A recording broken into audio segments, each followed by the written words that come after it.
দোজকের মালিক আল্লাহ, বেহেশতের মালিক আল্লাহ, এই পৃথিবীর মালিক আল্লাহ, কাবার মালিক আল্লাহ। আরে ভাই, যেটার মালিক আল্লাহ সেটা কি অন্য কেউ দেওয়ার ক্ষমতা রাখে? রাখে না। আমরা ধানের শীষে ভোট দিলে আমরা জান্নাত পাবো, এটা আমরা বলতে পারি। তাহলে কি দাঁড়ালো? নির্বাচনের আগে একটি দল এই দিব ওই দিব বলছে, টিকিট দিব বলছে না। শহীদ রাষ্ট্রপতি জিয়া রহমানের নাম নিলে প্রতিদিন ব্যস্ত নিশ্চিত। যেটার মালিক মানুষ না সেইটার কথা যদি সে বলে, এক শিরকি করা হচ্ছে, হচ্ছে না? বেগম খালেদা জিয়া যার নাম উচ্চারণ করলে মুখটা পবিত্র হয়ে যায়।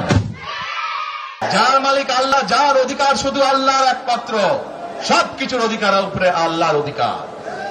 কাজেই আগেই তো আপনাদেরকে ঠকাচ্ছে।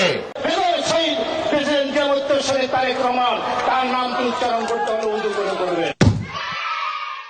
নির্বাচনের ফলে তাহলে কেমন ঠকাবে আপনাদেরকে বোঝে নেবা।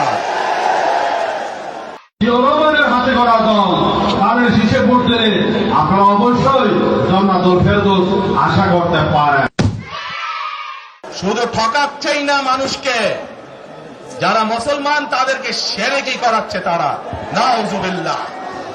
আপনার স্বামী যার পায়ের নিচে আপনার বেগ, সেই পুরুষ মানুষগুলো এখানে উপস্থিত আছে, তাদেরকে বলবো বাড়ি বাড়ি গিয়ে মা বোন চাচি খালাদের বলে দেবেন ভোট ধানের শীষে দিতে হবে। যদি ধানের শীষে ভোট না দেন, এই মহিলাদেরকে বলছি আপনারা জান্নাত পাবেন না।